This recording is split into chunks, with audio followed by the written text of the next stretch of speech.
This is the collision of common sense and comedy. This is Defenders Live.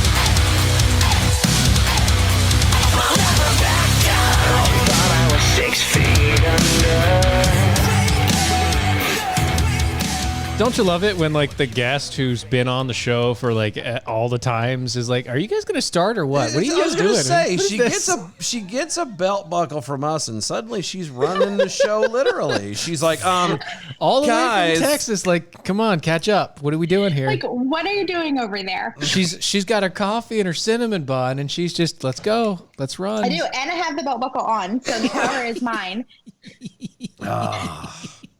How are you? I'm awesome. We've missed you. I've missed y'all. I'm so excited to get to hang out with y'all tonight. Yay. So, how has it been? Oh, well, it always is. That good. Wow. That's a great sound. It's always this. I've said this before. It's this black cloud that follows us around, but we are always trying to learn how to navigate it or ignore it, or Yeah. You know what I mean? Like it's this like art skill we're developing where we're not acknowledging the black cloud all the time, but also knowing like how much it does suck, which is the point that, you know, the people suing us are suing us for is because they want it to suck. And so they're doing such a good job. No, come on. They're on the side of righteousness and goodness. Oh, yes. Nothing but honor and dignity among those people. Thieves. I didn't say that. What? I just said those people. Oh, well. Doing those things. There is no honor among thieves. You knaves! That's a word we need. What? That coffee cup was epic. That one? And I have envy about that. You have envy about our coffee cup? You want it? You want one? Well, yeah, I do. Okay. Okay. All right. I'm going to need to secure that. I'll deal with it later. Well, I mean, that one in particular, is gone, but there's a better one. I mean, now. if you want this particular one, you're going to have to come out here. Perfect. That exact one? Similar. No, I just have to be the one on. Because now we've changed the design because this is the full ceramic, and we went with like the steel ones now. The cool ones. The insulated ones? Well, they're not quite insulated, but they've got they're like the old cowboy. Oh, like a campfire mug. Yes. That's very cool. Yes. We went with that instead. Yeah, so this is technically a collector's item because it's limited edition. As in we technically don't make it anymore. We could whenever we wanted to. That's true. That's true. The new ones, what color are they? Are they black and white too? Same black and white. Mm-hmm. Oh, prime time. Okay, no, I love black and white everything. Yes. Yeah. We do black and white. So we have to we'll make arrangements on that. So anywho, so how popular is your buckle? The buckle is such a fun conversation starter. It startles people. So at first, people are like, "Oh, I love your belt buckle." They have no idea what it says. They just see something big and shiny. Big shiny. They're like, "Oh, I love it." I'm like, "Oh, thanks." And then they lean in to kind of like look at it, and they're reading it, and the expression on their face is like, "Why does it say that?" It's like, "Oh, liar." Okay, and then I'm like.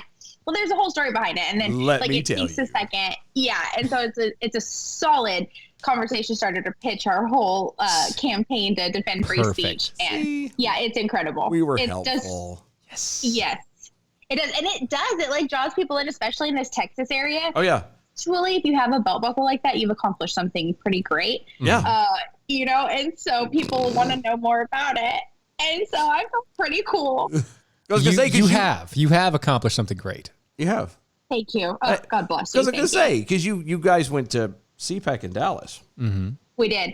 And somebody at CPAC in Dallas on our team had a belt buckle. She won like a rodeo. Or barrel racing at a rodeo, right? So she has like her championship belt buckle. And I've got mine and like... It's like, I understand you did a lot of work, riding barrels and everything else, countless hours, but are you Texas's #1 liar? No, you're not. How far does your title go exactly? Right. Mine is statewide. Unchallenged, by the way. Unchallenged for this year, Undefeated champion. I'm I'm cracking up because of all the people that loved my belt buckle and said something. She did not. What? Come on. So it's like threatened by the sheer size of this puppy. Well, first off, 'Cause it it was was bigger given than to hers? you as a trophy. It was given. It is. That and it was bigger than the other girls. Well, It was. I understand. It's envy. It is. She's It got is. buckle envy. She got buckle envy, That's- which sounds really Sorry. weird to say out loud, but whatever. It's Texas. You can handle buckle envy. No, most people can't.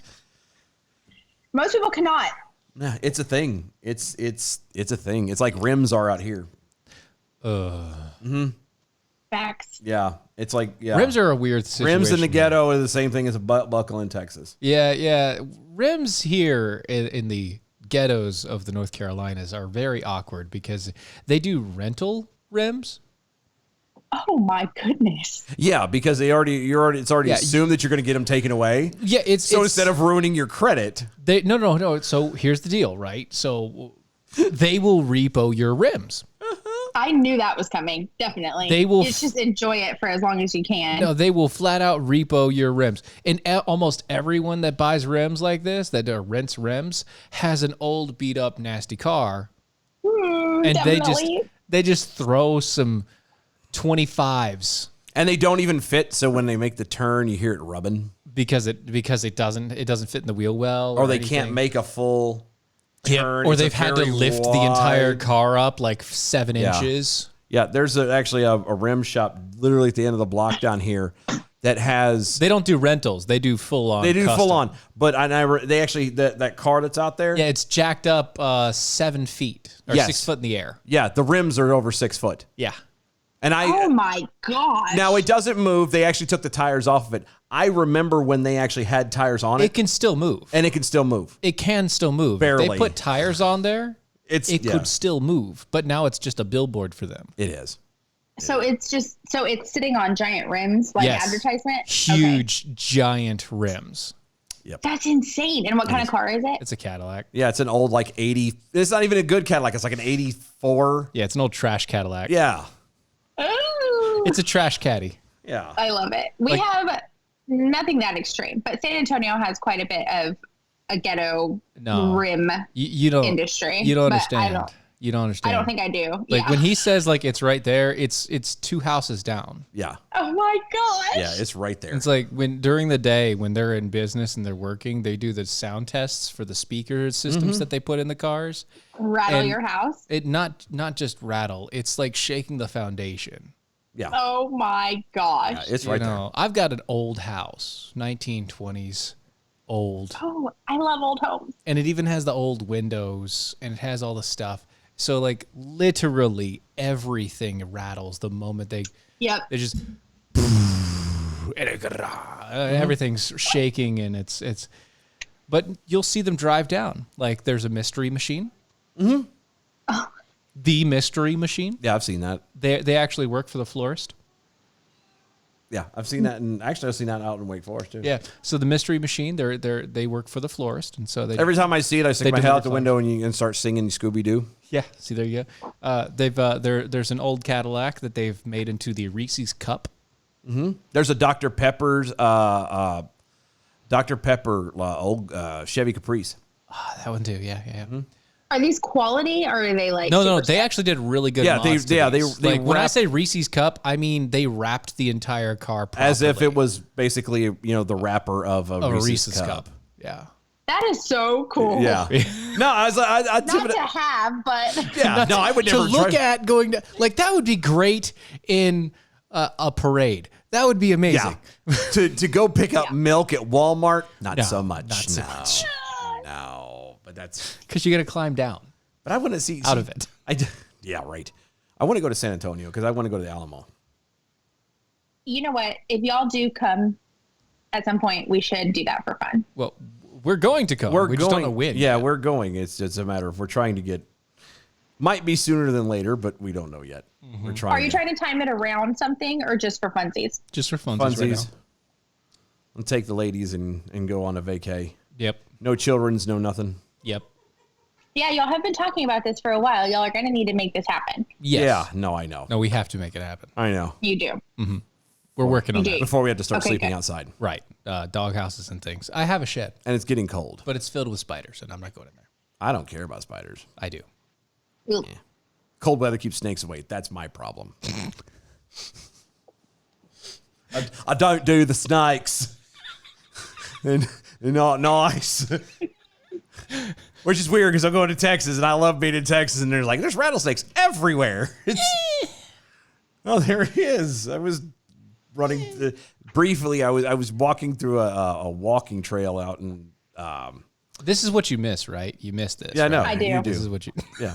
I do. I love how his face lit up when he started doing the Australian impression.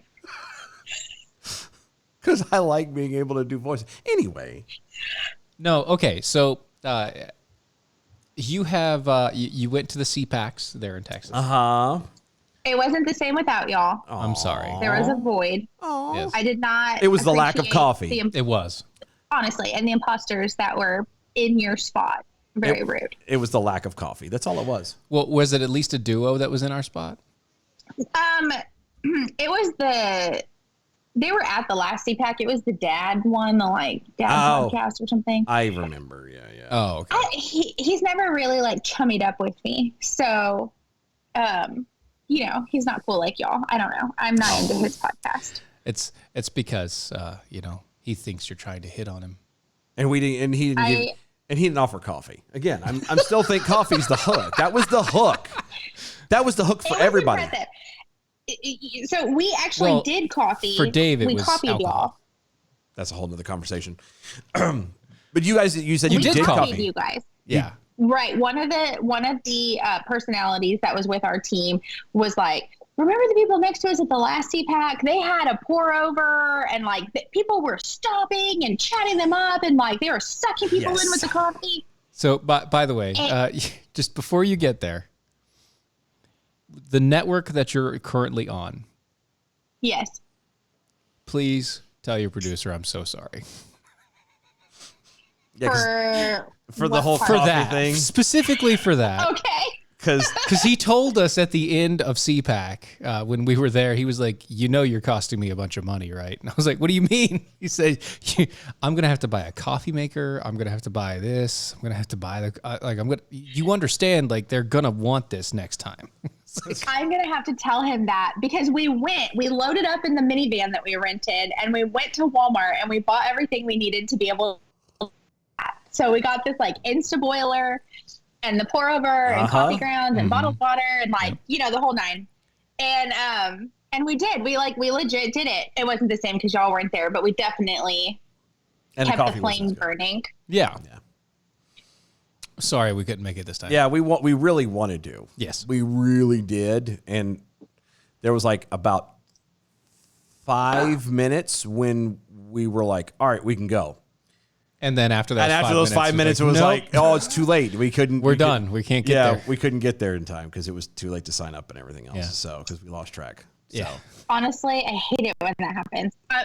I'm nowhere on that scale for CPAC, but I was trying to sign up as a vendor at the Comal County Fair. And by the time I got Robert to say it was fine, the vendor booths were closed. So I understand that, okay. Yeah, that's kind of where we were. Yeah. We were at. It was like, I know it's coming. I know it's coming. We need to do we can this. do this. We got well, this. there's no point in signing up and doing this and making these plans if we can't. We got to have the money for this first. All right, done. Right. Well, we're waiting on this, and sure enough, it all came together. And then they were like, oh, it's in 2 weeks. You say? Oh, well, I guess it's not going to happen then. All right. Yeah. So, Yeah. but we will be in DC this year when This they go coming in year. February. I'm super excited about that because I want to take Jude to see the Smithsonian. And I think that would be next level cool. And Well- so I hope that I get to be part of the CPAC team that goes to DC too. Well, Yeah. if y'all go, then what you're going to have to do is after CPAC, you're going to have to come back down here with us and take a slight detour because we're only 4 hours from DC. South. Oh, no kidding. Yes. Okay. Yeah. We're 4 hours south. you're going to have to an extended vacation. We'll have to do the same. Just and an then- extra day. Right? No, bull. We need at least two. Because of travel and everything, because we want to have a chance to relax. So just make sure that you book your tickets out of RDU. 2, maybe 3, unless you're driving, and then we'll come down to. Just book your tickets, your outgoing hours. tickets from RDU, and you'll be fine. Raleigh Durham. Are you like using airport codes? Yes. I don't know what that is. Raleigh Yeah, Durham. okay. Raleigh Durham. I'm assuming y'all are not driving. I'm figuring you're gonna fly. We'll fly for sure, yes. And I do want to make some extra time either before or after. Like that, we've never been up anywhere around there. And I don't just want to go work the event and then come home. I think that it would be so much fun to do some stuff while we're up there. So, and like I said, I'm 100% up for that. Yeah, we're 4 hours away. You pick which one you want to do, whether you want to do before or after. We'll make the adjustments on our side. And then either you can drive up with us or you can ride back here with us, one of the two. And Weekend caravan. yeah, we'll figure it out. Well, that means I have to take my car. Oh yeah. We might have a rental car. You want to put So you the don't have to worry mileage on that? You don't want to put a mileage on the rental car.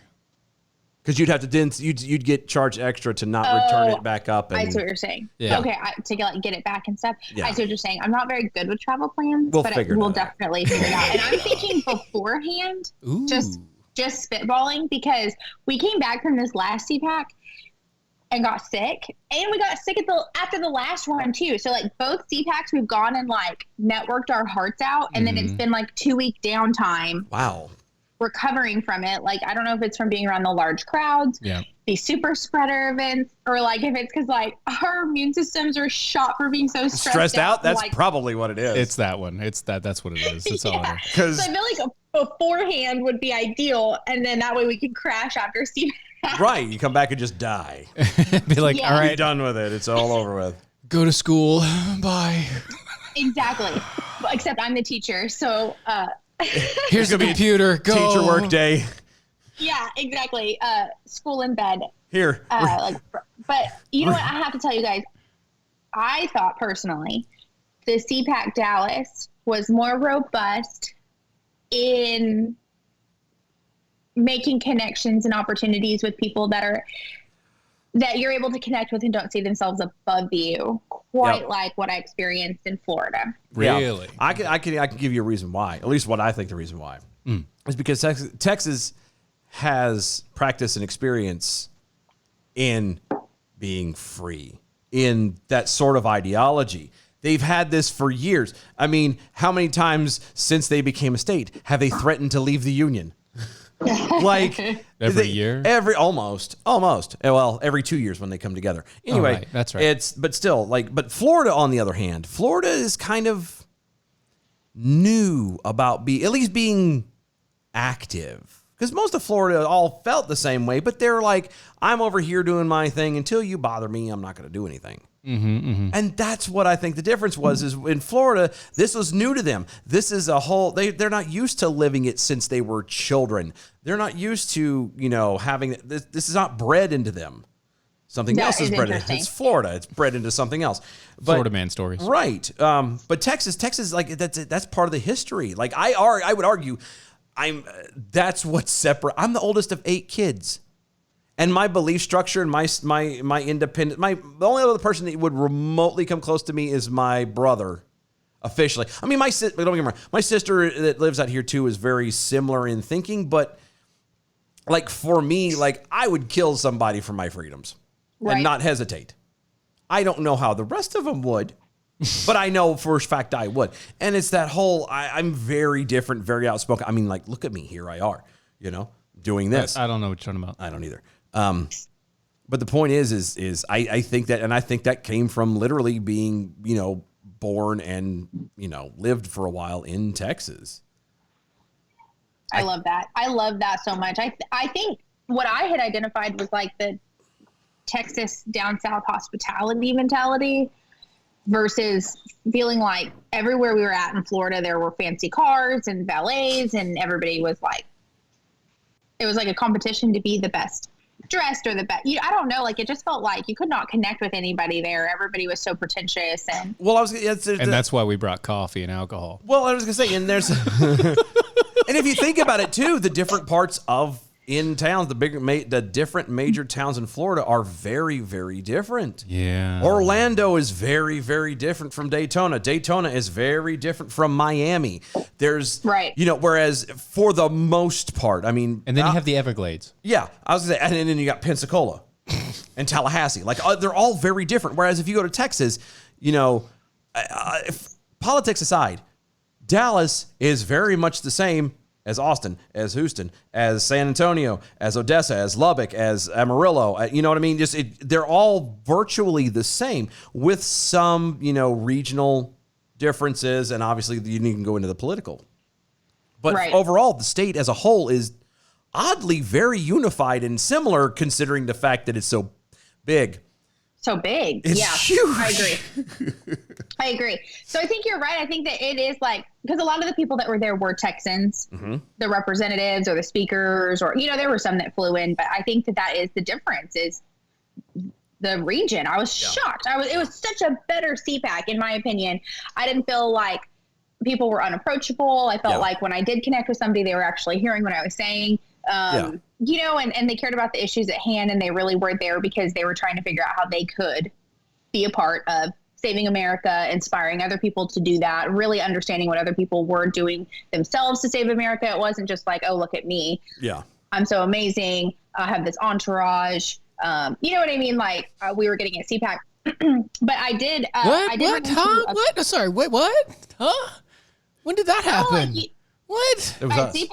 Yeah, we had an entourage. Did we? No. Y'all had an entourage? No. That's what I'm asking. I'm like, we didn't have an entourage. We did not. I set up everything. No, well, that's not entirely true. We did have an entourage. But it was not an entourage. It was more people who were like, hey, have you made coffee yet? We had customer base. We did. We did. And it was the groupies. It was the coffee groupies. We had a customer base. That's what we had. Free customer base. Yeah, you guys are fine and dandy, whatever. I just want the coffee. Yeah, I mean, you guys are great and all, but coffee? You got that? Yeah, that's it. That's all we were. Defending stuff? Nice. Yeah, that's great. Yeah. Yeah, defending liberty and all that jazz, whatever. Yeah, we got a guest. Yeah, we got a guest. You got coffee, right, though? Yeah. Right? Coffee? Yeah, that's what I hear. That's what I hear is coffee. Well, I mean, hey, at least we made an impression. You made a huge impact. I love that so much. The best part is hospitality, Steve. Right. It makes an impact on people. It does. Right. The best part is so when we go to DC, I'm going to be the only one of the three of us that have been there. Yeah. Before. Yeah, you're the only one. So I'm going to be the one guiding y'all around and saying, here's where this is and do this and and I don't know if I like that. Because it's right there on it's at the Gaylord. It's right there on the river. Like you stand out on the balcony, all the smokers go out there and look, and there's the Potomac District. Is its last name? That sounds awesome. I went to the first time I ever went. We went to the Arlington Cemetery. Oh, that was weird. I bet. Because I've never made it a habit to play in a cemetery. You played? Well, no, we didn't play. It was me and Jonathan Dunn.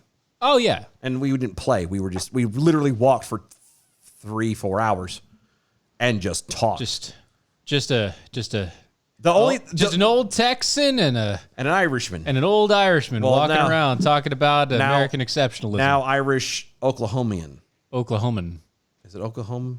How do you say it? Oklahoman. Is it Oklahoman? Because Homian sounds weird. Okay. Oklahoman. But yeah, Oklahoman. He lives in Oklahoma now. He's Irish. Mm-hmm. Like anyway, Irish. Yeah, like straight up off the boat. Actually Irish. Like, oh wow, speaks it. Yeah. But anyway, man, the landscape does not compare.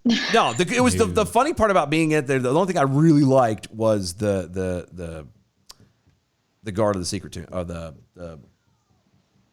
daggone it, the guard, the one the lost soldier. Yeah, that was so cool. Like you don't talk, you don't breathe, you don't do nothing, and I'm talking about the people watching. I'm not kidding. Talking about changing of the guard. No, I watched that too. Yeah, but I mean, just watching him just go. And you could see their footprint. They take the exact same footprints in them. Like it's all identical. Yep. All right. Wow. So that was a half hour of wasted nothing. That was a half hour of just blabber because we haven't seen you in forever. We missed our sister. We missed you. All right. But when we come back, you have some things going on, and we want to let you actually have the floor a little bit because some stuff you can say and some stuff you cannot, and we will dive that. Okay. In like 2.5 minutes. We'll get there. Somewhere? It's somewhere. Okay. Over the rainbow. Right. One more time.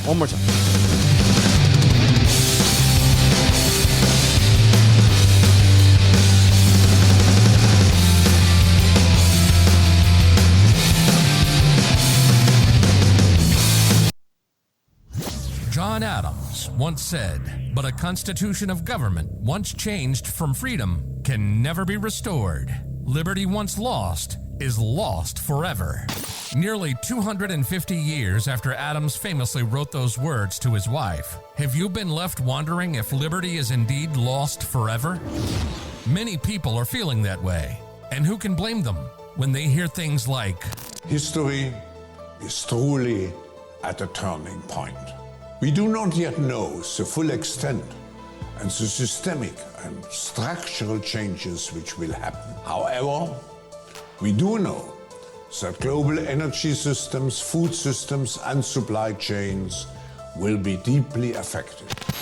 with talk like that, maybe liberty is dead. And now's the time when things are shifting. There's gonna be a new world order out there. Or is it? From the people behind the #1 critical thinking podcast in the world comes Reviving Liberty, a podcast experience unlike anything you've heard before. Join your host, Andrew Coppins, on a path towards rediscovering what liberty is and how we can apply it in today's age of darkness and tyranny. Get ready for a liberty mindset in your life. Andrew will be with you soon, taking the first steps on the path toward reviving liberty with you. In the meantime, don't forget to subscribe on your favorite podcasting platform and engage with the show by visiting revivingliberty.com and follow Andrew on social media at The Coppin Show.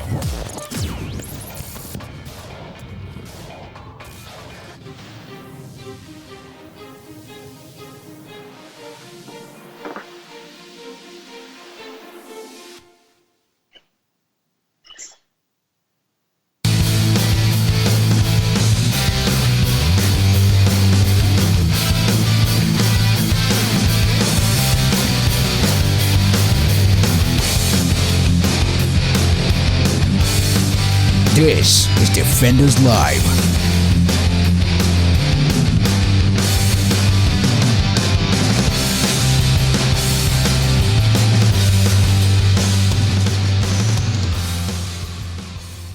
Welcome back.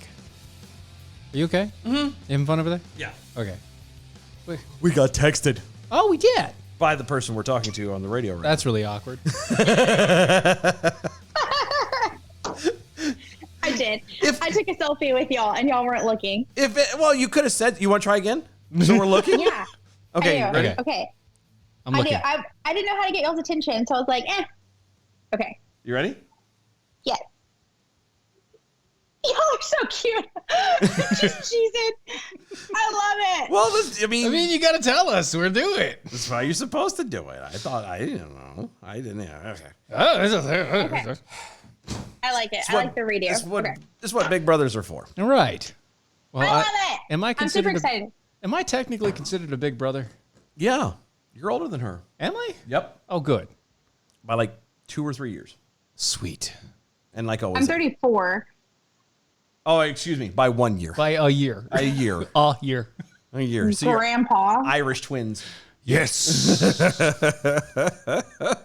I'm still the old one. It doesn't matter. Yes. My status doesn't change. Yeah, yours is still there. That's I'm why still I was the old asking, guy. because I was like, we're pretty close in I age. can't believe you're trying to be a little brother over here. No, I Like- just didn't remember because I know we were close in age. No, we are. You're right. Yeah, no, but I thought you were 32. Oh, I wish. No, you don't. She's No, 25. you don't. It She just hasn't, gets- she hasn't hit 39 yet. You can't do that. Not now. It's too early. Save it. She's not 25 until she hits 39. Oh, right. Thank you. Okay. We're smart. We Is know. that- It's lady logic from what, It's lady from what I've logic. learned. Yeah.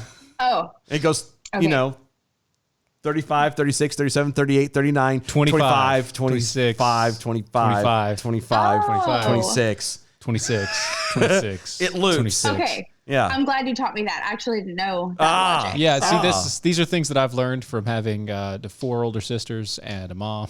Yeah. So many aunts, uncles, and moms. Yeah, no, that's...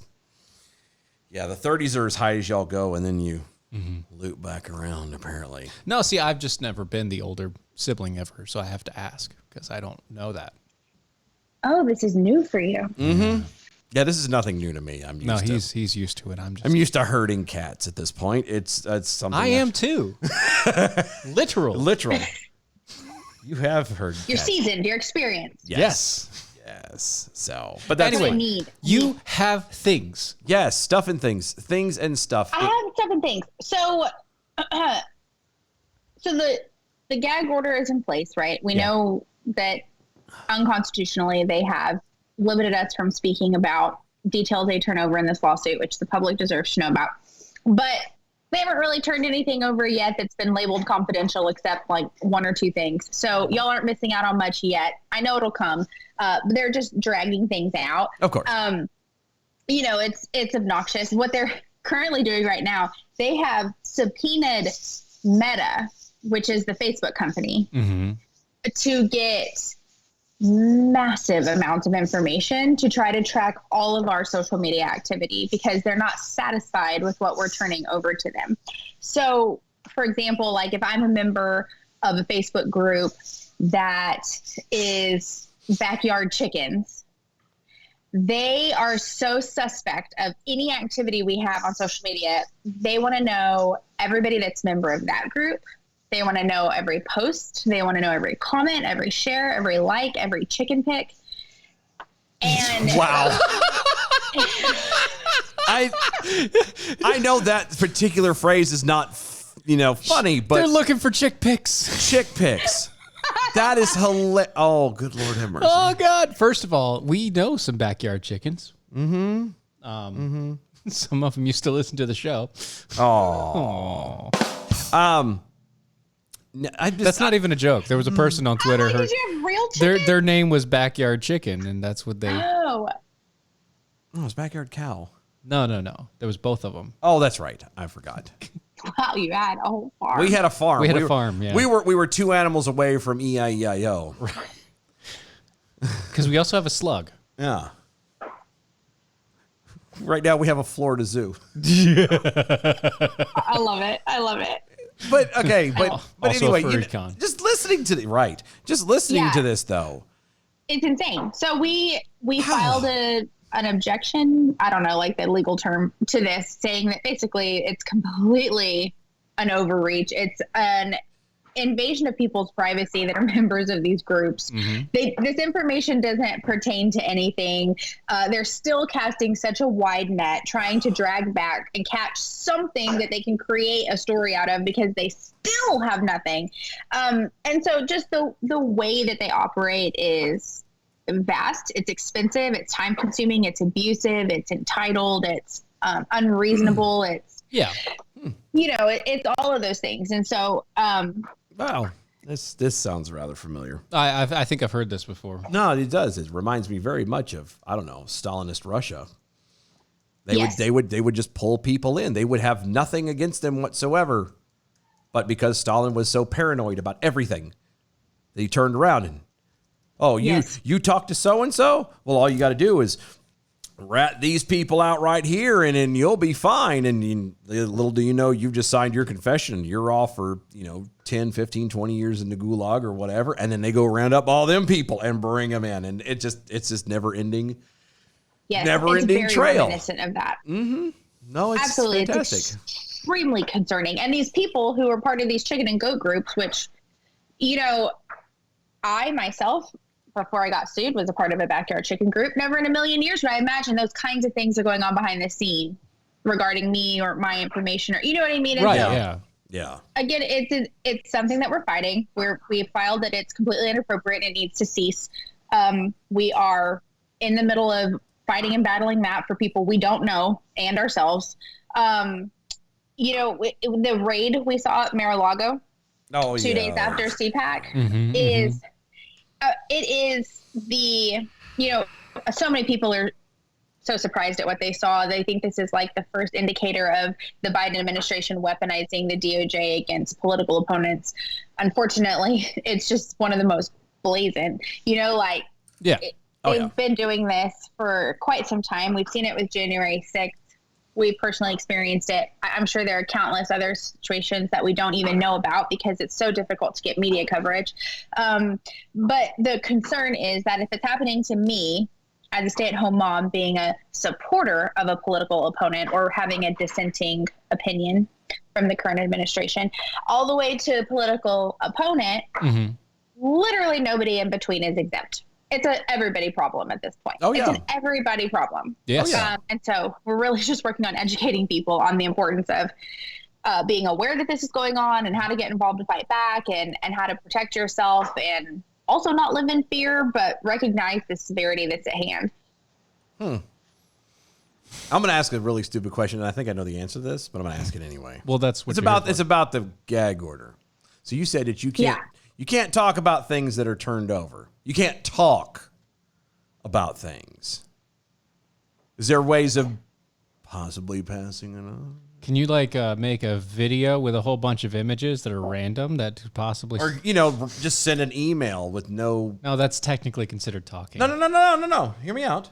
You send an email with no... what do they call that thing at the top where you fill in... No header? Is it a header? Subject? Subject line. Zero subject. And just, here's some PDFs.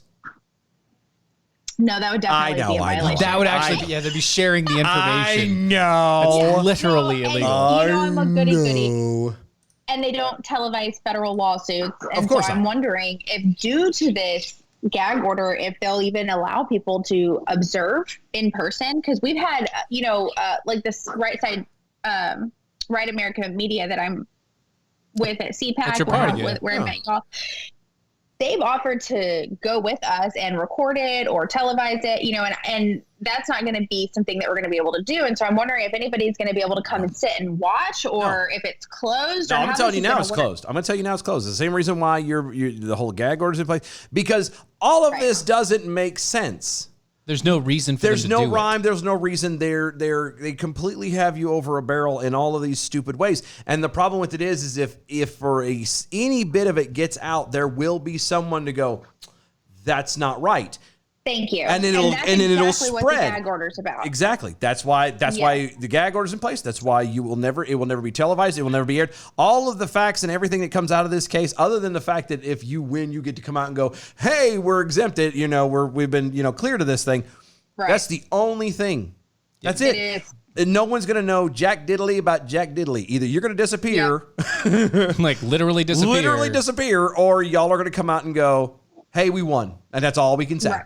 And that's it. And it's because they want to, if they can't get you, which, usually they'll try anything and everything. And they shouldn't. There's nothing to stand on.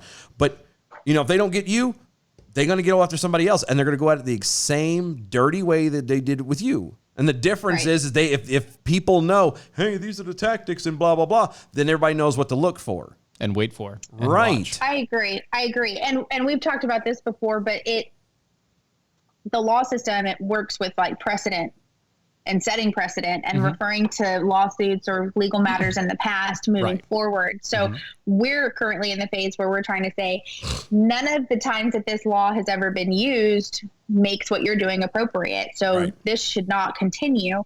And what they're trying to do is make this a thing where new lawsuits could point to this lawsuit and say, this set the precedent. Yep.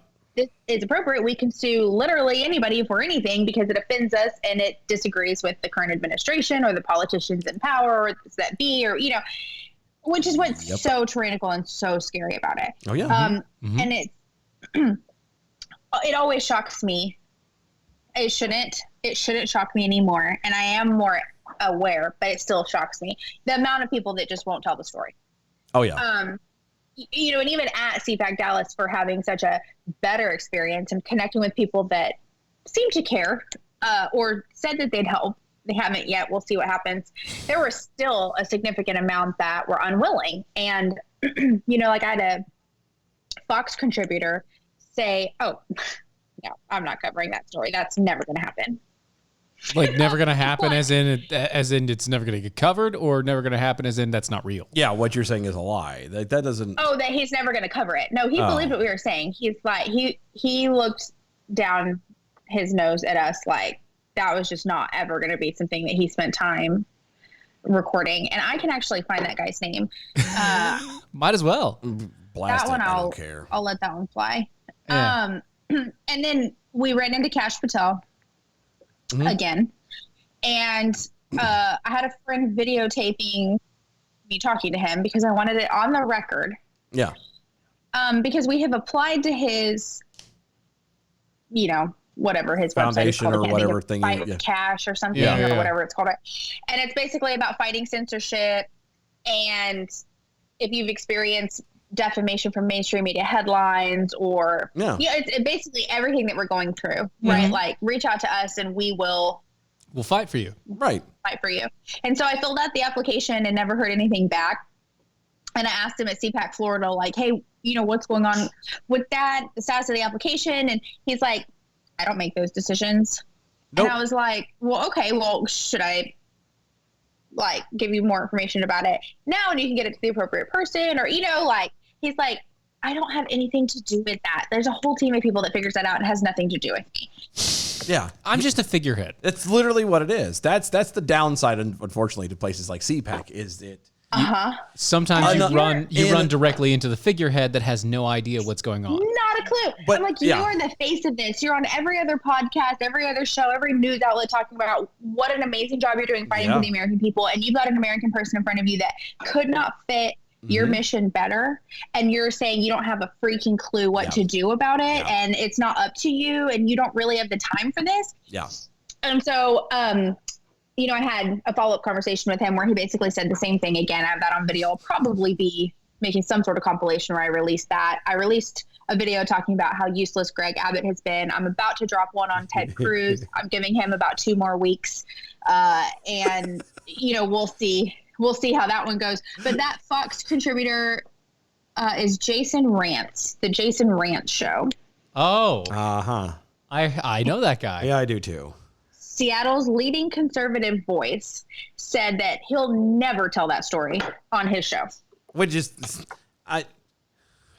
okay, he is out of Seattle. It is Seattle. Like I kind of understand there because if you're the leading conservative voice, that's in Seattle, not saying a lot. The bar there is very low. It's a very low bar. That's true. And Robert though was like, so the guy was like, well, I really focus on like more like progressive left matters and like whatever.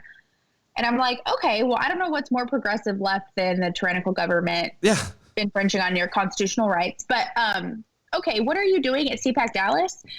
Yeah, right. Why are you actually here for? I'm here to make a face so people continue to watch me. Right. Here to spread myself. Exactly. Ew. Ew. Well, I mean, he is Seattle's conservative voice. Again, that's not saying Which means a nothing. lot. Yeah, exactly.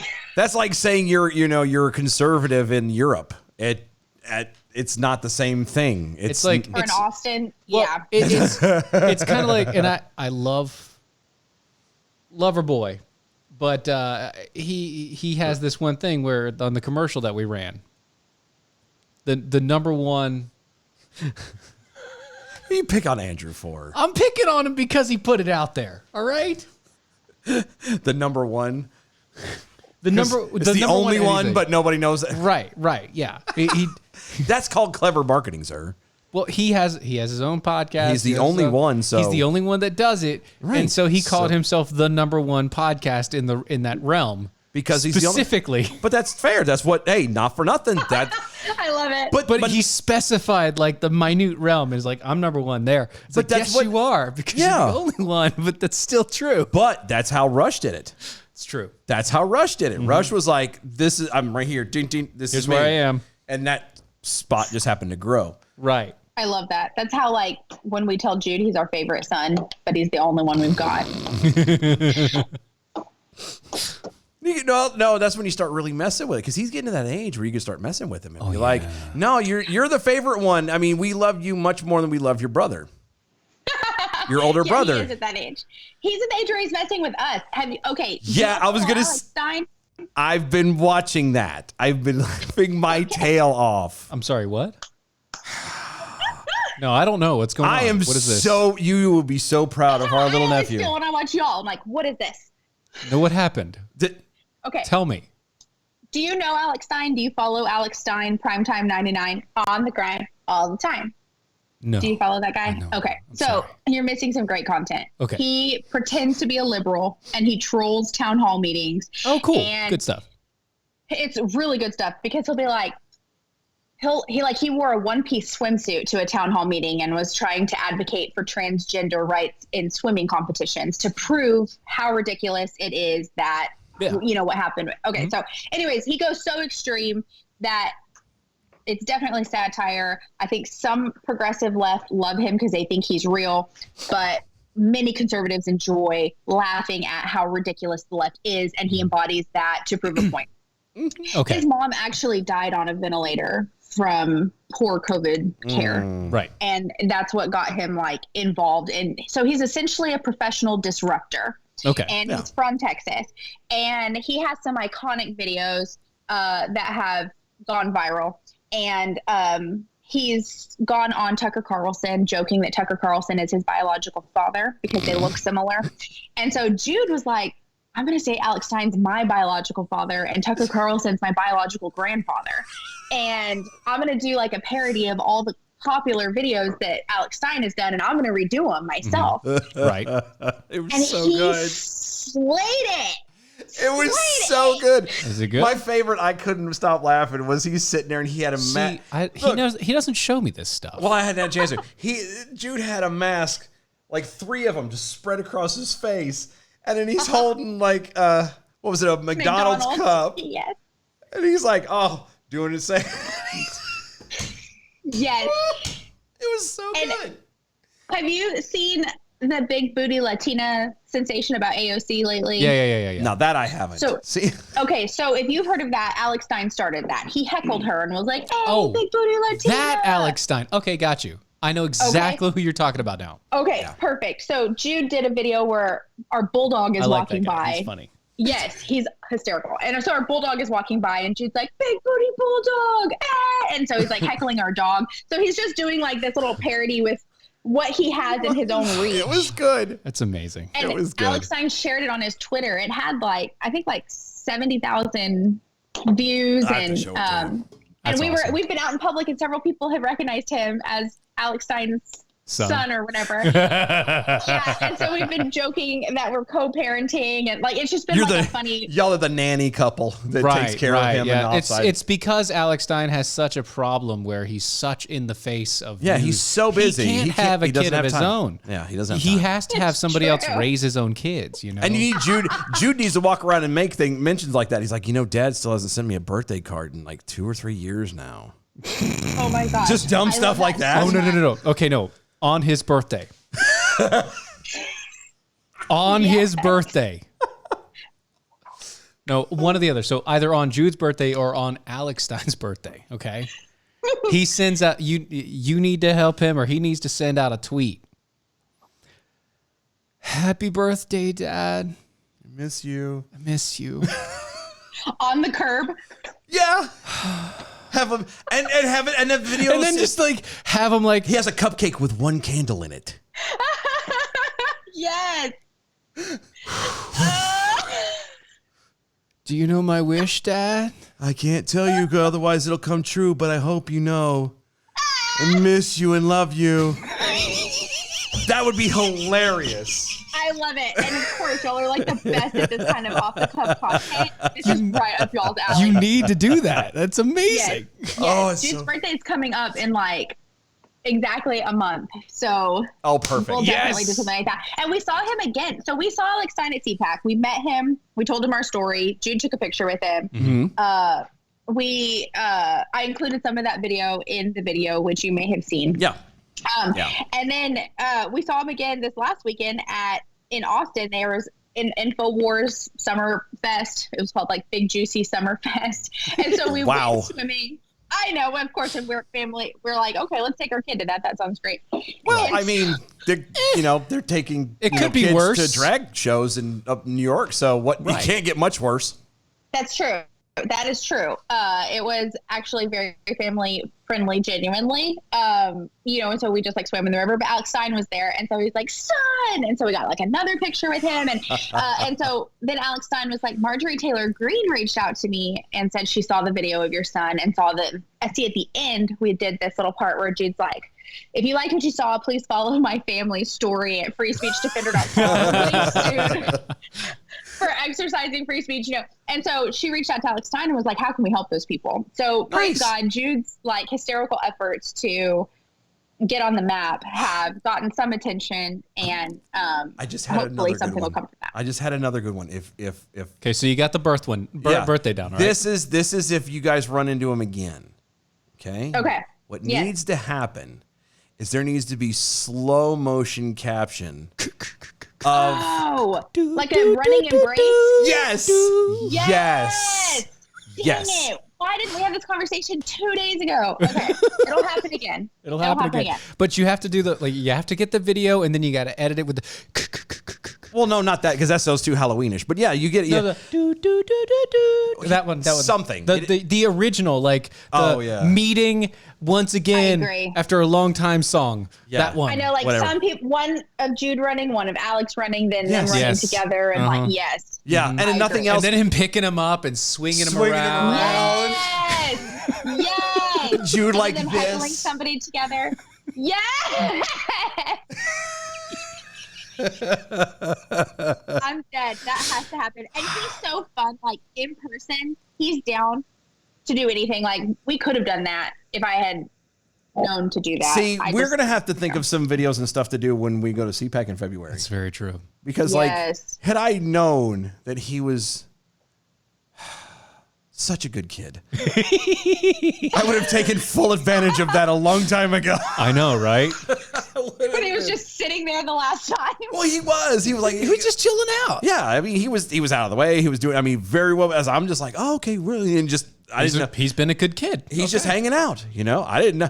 No, that boy's getting birthday present. I don't know what I'm getting him yet, but he's getting something from your Uncle Dylan. Keep on keeping on, Chief. So amazing. Yes. I didn't even know. So he's been telling me, like, let me make some content. Like, let me make some content. And I'm like, no, the internet's a horrible place and people suck. You're not going to get on the internet and make content. Then I've been putting it on my page, and everybody loves to see what he has. Did you see the Abraham Lincoln, Joe Biden video? Yes. That was... He doesn't show me any of this. Well, because... Your face is like, how dare you? Yes, because here's the deal. Because only I apparently in this whole area, have the ability to get onto social medias and look at. I don't look at social media unless I'm on the show.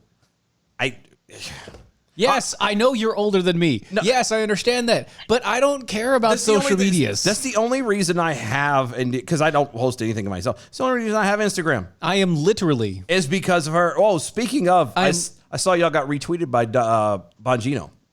How cool is that? Isn't that great? Isn't that great? I mean, because it's a great shirt. Yeah. Thank you. So Sarah Carter. Yeah, that too. She tweeted it and tagged it in Bongino or something like that. Yep. And because he always says today is whatever date and Biden is the worst president ever. Yeah. And I never connected the two. And so now I'm trying to get on their radar so they know the story behind this sign. Oh, yes. yeah. Yes. But I'm glad that the sign is getting us closer. I peed next to him. We had like a 2 or 3 minute conversation in the urinal. Where? CPAC.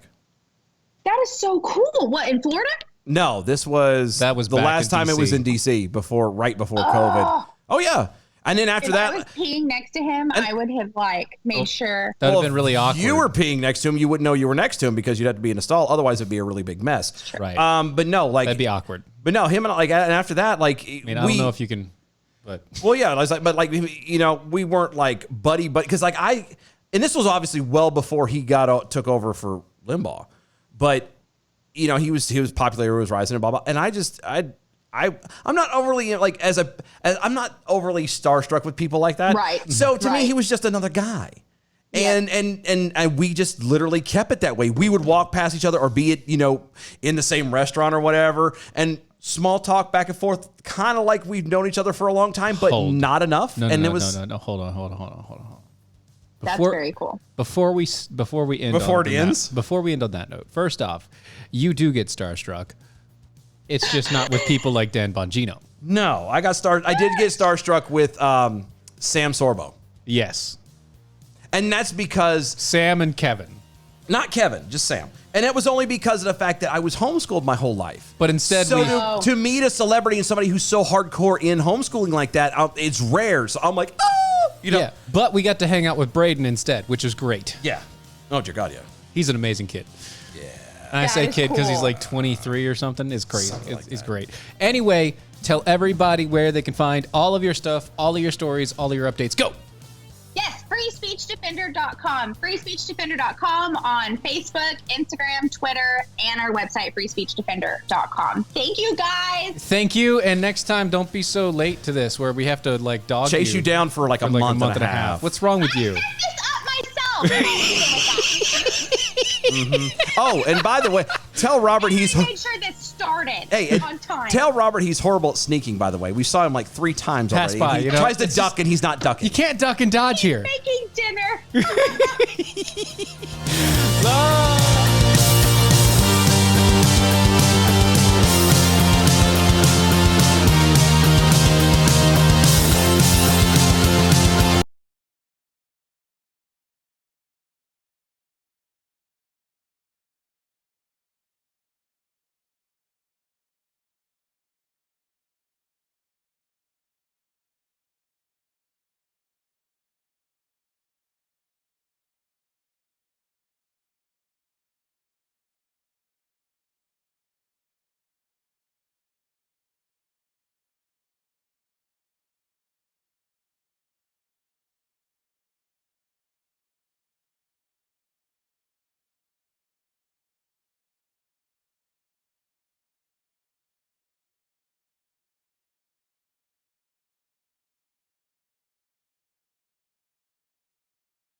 Remind me of that guy on TikTok, the one that was like it would play something and he would like, yeah, nobody cares. Listen, did you know that he had that very I feel love to that it? It was guy. so good. The guy interrupts TikToks. Yeah. Specifically just to tell you a random fact that means absolutely nothing.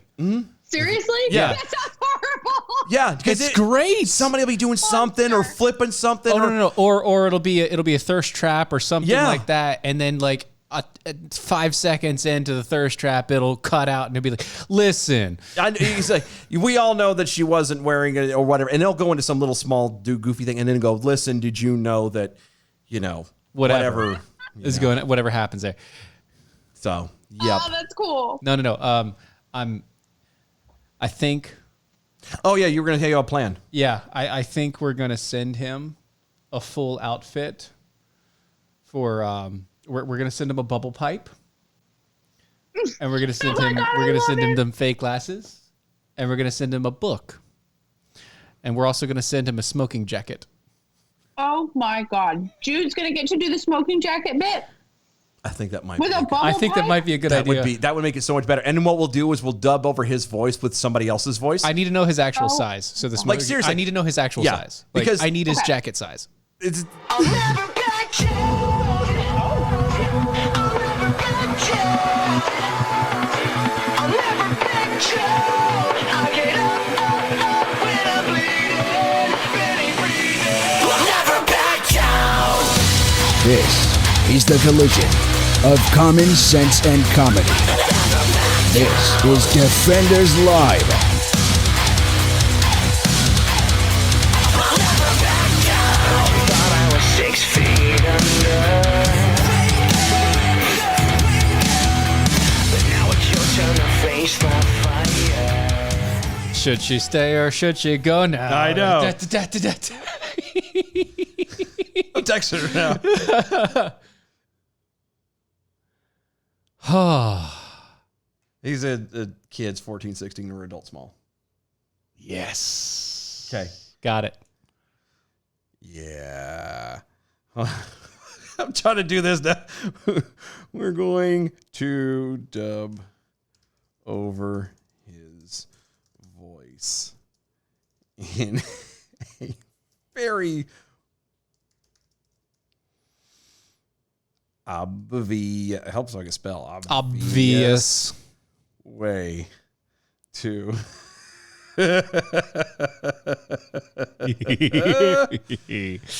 Oh gosh. So we didn't actually get to any of the stories because we were just having a great time. Well, it's been one of those, like, they've been busy and running and doing stuff, and we've been. It seems like every week Running. she's, running, you know, running, she would running. text us and be like, "Hey, Let's do this. let's do this," and we're like, "Shisha, Let's go. let's do this," and then something happens, and either we get slammed or she gets slammed Right, or whatever, right, right.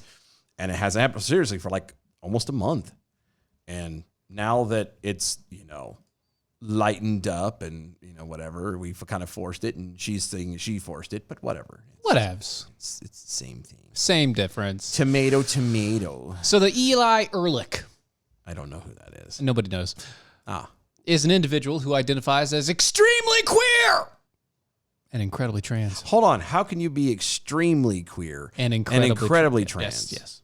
How does that work? What can I say except, I don't know. yeah. Because that doesn't make any sense. Like, you either are or you're not. Like, Yes, you're not, you is or is you ain't queer or trans. or trans. Like, here's the thing. Well, the queer trans thing is not even the point. But you're throwing Extreme. Yeah, you're throwing adverbs into this thing now to try and to put you on a higher level of queerness or Yes. transness. Above. Like, here's the deal: Above the queer. you have 9,000 cats in this house, which is weird because 3 at the moment. for a family of 5, Yeah. you are 6. 6. Sorry, 6. I don't know what the hell was I thinking? 6. Say, I forgot the boy. God, I don't know bless how. it.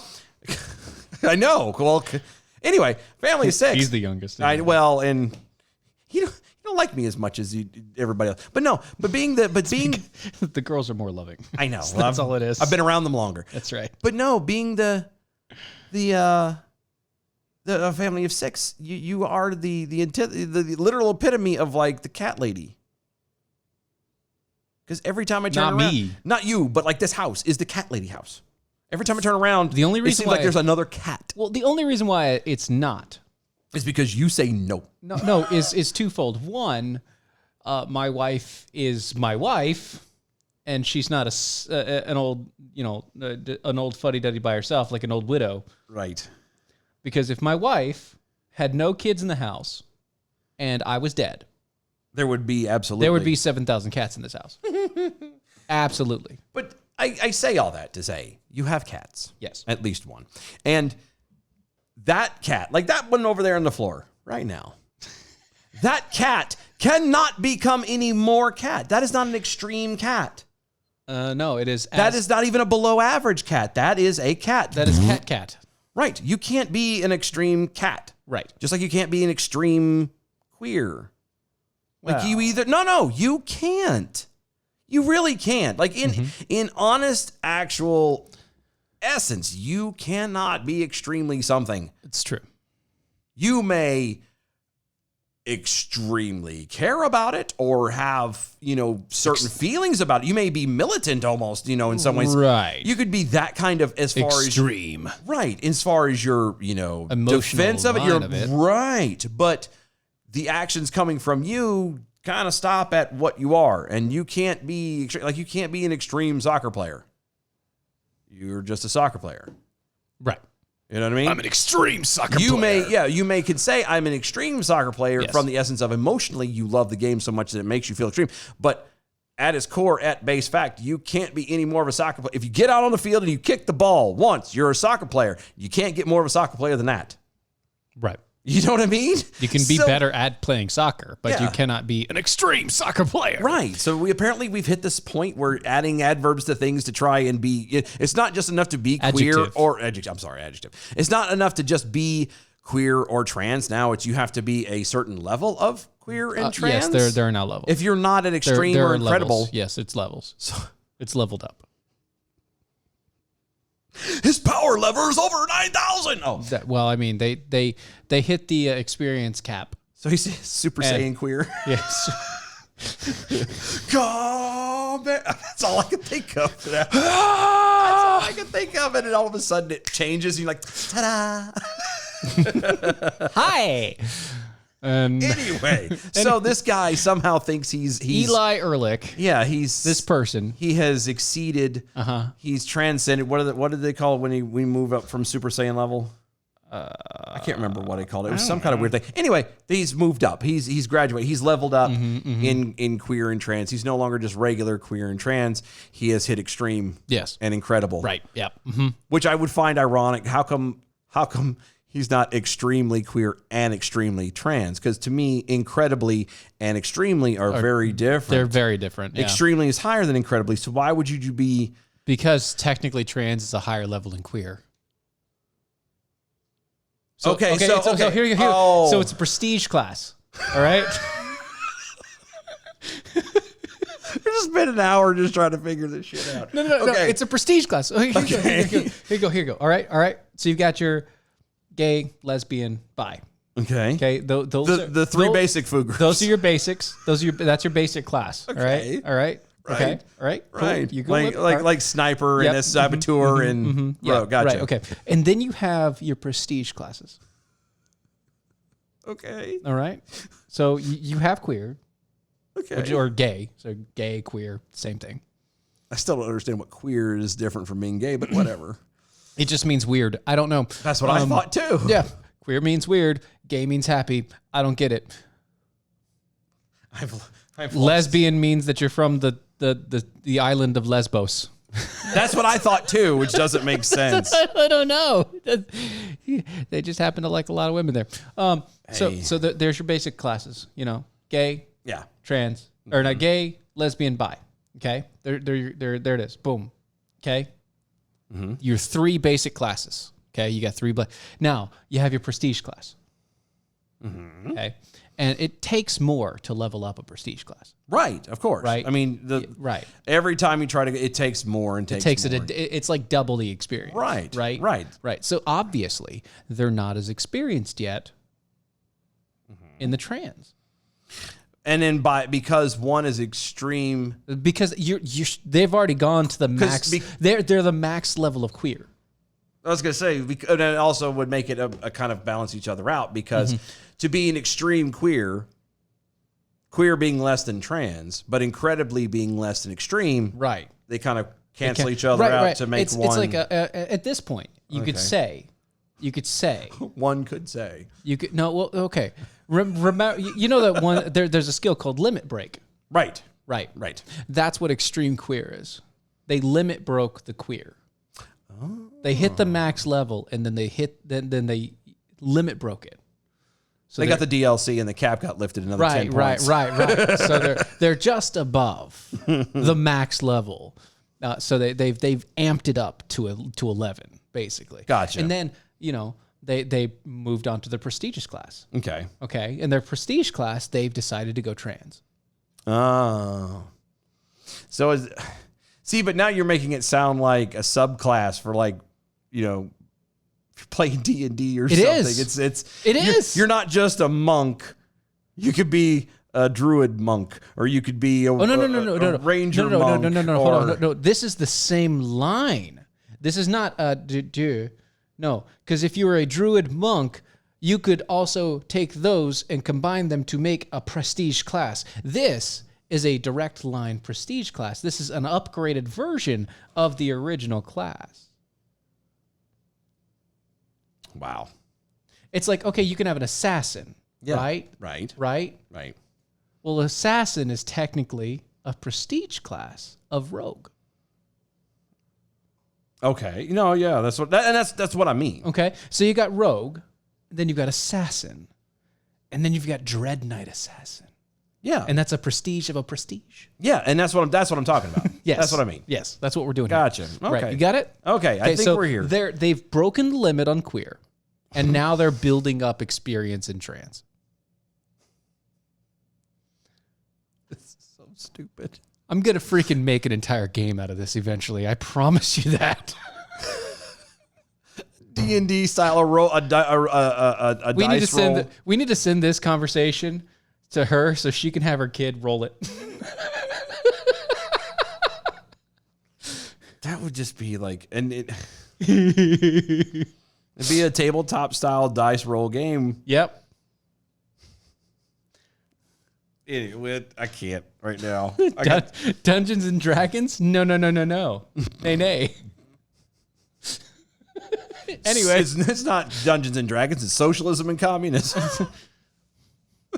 Anyway, we get past this first line. Yeah. Okay, Start again. Eli Ehrlich, an individual who identifies as extremely queer and incredibly trans. Okay. Has posted a series of absurd statements on social media claiming that transgender women are actually women. All right, just for a second. Now, though,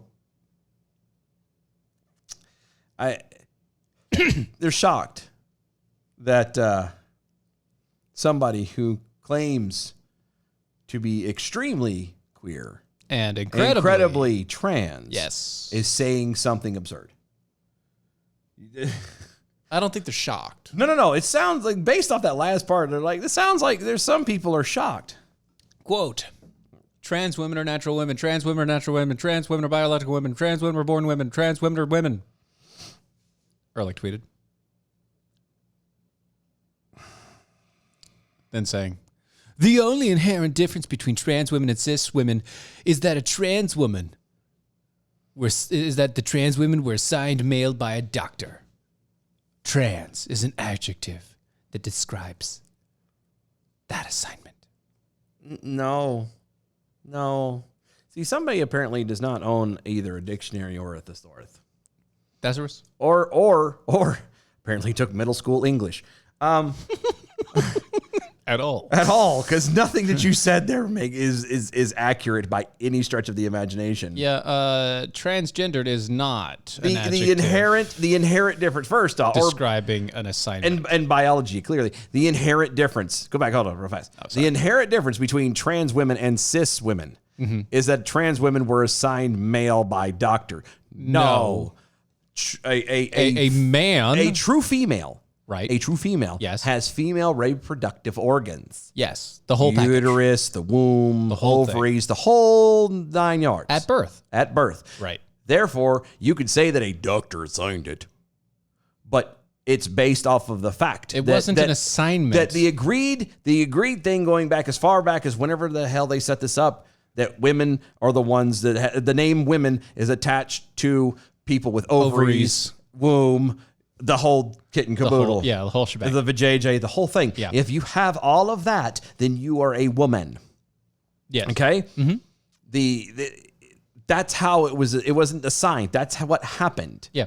And if you have the trans other thing, women. If you have the other thing. Right. If you have an apple on the stem or stem on the apple, you're a guy. If you have testicles, if you are lacking in the womb, the vagina, if you're lacking in those things from birth, then you are not a woman.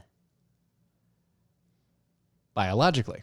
And then to turn around and go, trans is an adjective that describes that assignment. No, trans is actually a conjunctive word for transition.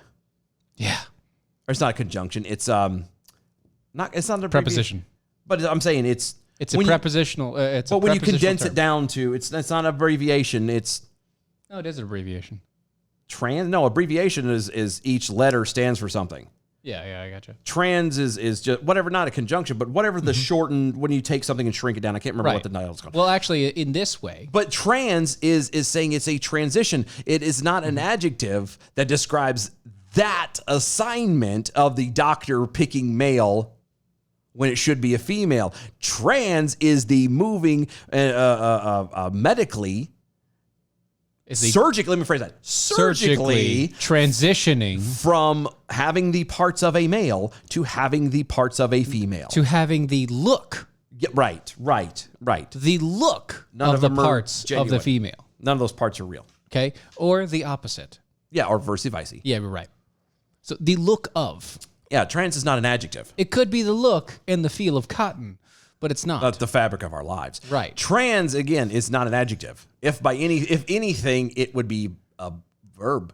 It is a verb. It's a verb. Transitional. Yeah, It's transition. transition. It's a verb. God, you moron. Could be an adverb. It could be. I was just thinking that too. It could be an adverb. But still, adverb, verb, it's in that action. It's about an action. It's not about, a single anything. Anyway, what else does this dumbass keep saying? I'm just elated, dude. On the edge of my seat. Eli Ehrlich also tweeted out this. I have been openly trans since I was 8. I was constantly told transition was impossible, but still expressed myself. There is no other way forward. Nearly 2 decades later, you're 28. Nearly 2 decades later, I'm proud of who I am. I wouldn't be here without transitioning as a kid. Trans youth deserve an unwavering support. Okay. There's a lot of things, and I know people have always made this argument somewhere along the line or another. Sure, right. But if a child, and you can pick the age limit line, whatever you want to call it, if a child can decide under a certain age, and again, that's where the child part comes in, can decide to change their entire anatomy. Yes. Or at least physically. Right. To become something else. They have that kind of say. Right. Then why is it then when they commit a crime, and some of them, and not all children do, but there are some children who have committed very heinous crimes. Yes. How come they're not tried as adults? How come you can give these kids the ability to make this decision, but you won't hold them accountable as someone in that position? Furthermore, why is it that, under a certain age limit, if, let's say I go off and haul off and smack a kid. Sure. That's child abuse. That is considered far worse. Yes. Than if I punched an adult. Yes. Why? If this kid has the ability to make these decisions, if this kid is for all intents and purposes mentally an adult and allowed to make these calls, then they're able to protect themselves. They should be able to do everything. Why in the hell am I having to raise it? You know what I mean? There's a certain point. If you're allowed to be an adult and then get the hell out of my house. I should not be responsible for taking care of you. Right. But you can't do that. Why? Because that's child abuse. That's neglect. That's that whole problem there. Consistency. That's all I'm asking for. That's all I want out of this thing. Exactly. But they don't want to do that because, and I've been openly trans since I was 8. Dude, your frontal lobe hasn't fully developed. It just barely fully developed. Now. But you have been so screwed. Don't know how. In one way or another, to believe that this stuff that you're just never going to come out of it now. Again, if you are, at the age of 18, like let's say you felt this way or done whatever for all these years. Okay, fine. Whatever. But Clearly, somebody has not sat down and talked with you At all. And if you want to go this route, cool. But then how about leave everyone else alone? Like that would be useful. That would be like it would be helpful. You want people to treat you a certain way with respect and all this other crapola, and yet you won't do it back for everybody else. Right. Mm-hmm. Trans youth deserve our unwavering support. Why? Are you going to give? Hold on. Are you going to give the same youth their unwavering support when they want to go shoot up a school? No, because that's not the same thing. Oh, that's right, because that involves guns, and it's a whole different thing. Mm-hmm. That's violence. Yeah. Oh, really? Yeah. It's not like self-mutilation is violence. No, that can't be the same thing. Mm-hmm. Huh. I mean, I was under the impression that violence is violence. It doesn't matter whether it's self-inflicted or at others. Now, Eli. At this point, technically, I looked up this person because I didn't know what they looked like. Mm-hmm. If I saw that person on the street, you'd assume it was a woman. I'd assume it was a very petite woman. Yeah. Well, at least based off the picture. Based off the pictures. Might be really tall and lanky, but whatever. I don't think so. I don't know. But anyway, I'd assume petite, young woman. Because of the picture, right? Mm-hmm. If I went off pictures. And if I saw that person in the street, I was like, oh, they have a funky haircut. Cool. Yeah. Besides that, like, okay, you've done it. Great job. Great job. Yeah, happy for you. You've Great picked a life that you think works for you. No, here's Cool. the thing though. You didn't. You didn't pick the life that you thought was good for you. No, you didn't. You sure? Because you're still harping on every. Says that they've known this since 8. Though. Here's the deal, though. You're still harping on the transition, like we've talked about before. Okay. You get the entire thing done. Okay. Fine. You look fully like it. You've done the full transition. Okay. Right. You're done. Yeah. You've committed. I'm not saying that you're biologically a woman, but you could fool somebody. Yeah. I mean, and at that point, you live your life in doing it like that. Okay, fine. But you are not living your life and doing that. No. Instead, you are waiting and making sure that you are making a political statement, the largest, most absurd, obnoxious political statements you can make. Yep. Instead of just living your life. Yep. If it was about being who you are, then you wouldn't be doing this. Right. Okay? If who you are is a CrossFit, vegan, socialist, transgendered, which is basically what you're telling us. Because even if we don't ask, you're going to tell us. Mm-hmm. If that's who you are, then I'm sorry, you're trying to get all of you're trying to find your worth in value of everybody else's opinion. You went and looked this person up. It did. What is this individual's job? I don't think they have one. Oh. I think what they are is they are they're a political bomb thrower, basically. No. I think they're social. They're an activist. They're an activist in social media, like personality. Okay, that's what they do.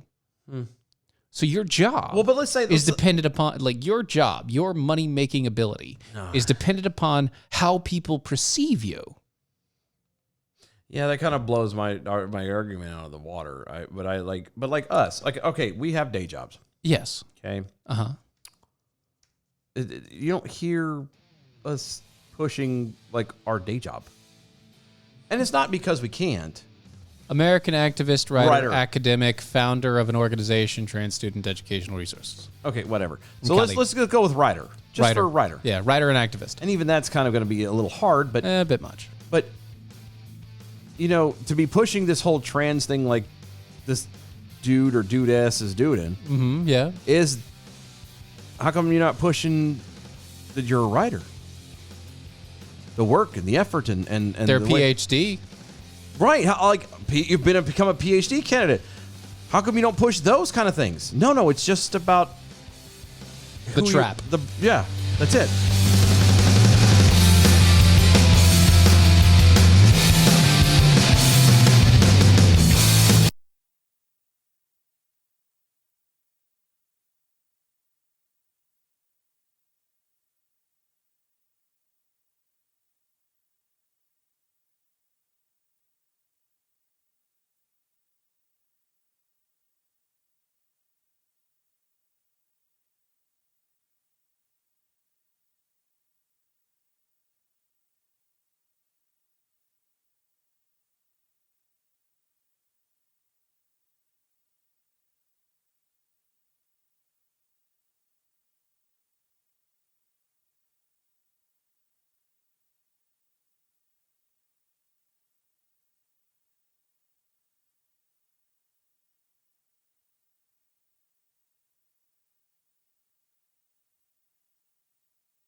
This is Defenders Live.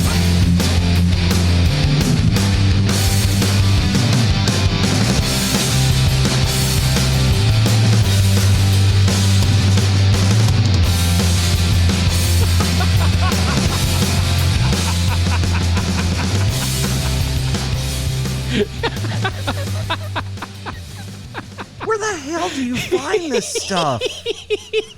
Matter of fact, where do these people find this stuff?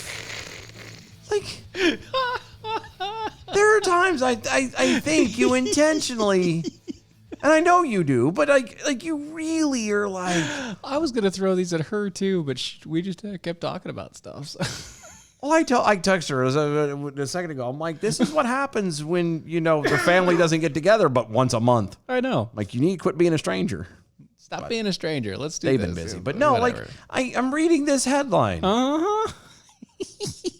And my brain just kind of, my tumor twitched. Like I had a very minor stroke. You did just now. Just a minor stroke. Just a teensy weensy one. Did you not hit pause? Apparently, I didn't pause because I was laughing at no. I was laughing at your reaction. I'm sorry. Oh, that's fine. It's just on the second hour replay, and it's just the first minute. Yeah, but still, it's fine.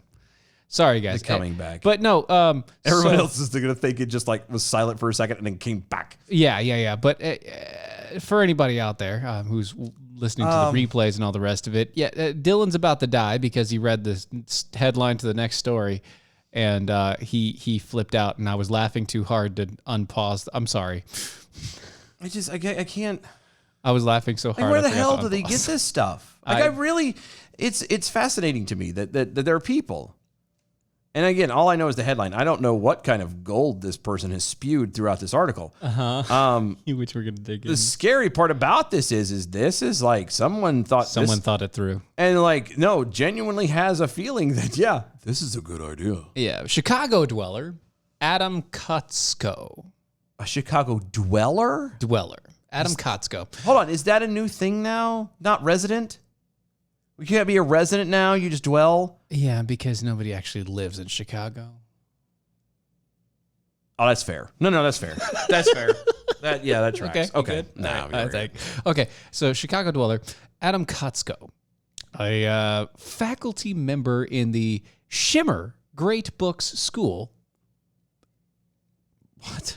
Of the Shimmer Great Books School of North Central College, has publicly opined. Opined. Yes. Wow. That's a great word.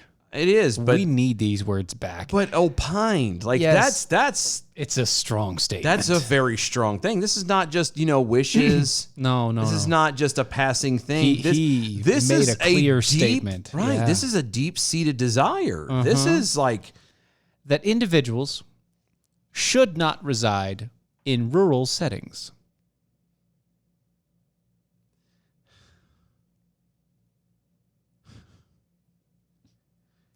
Continuing forward, in its quote, I can't.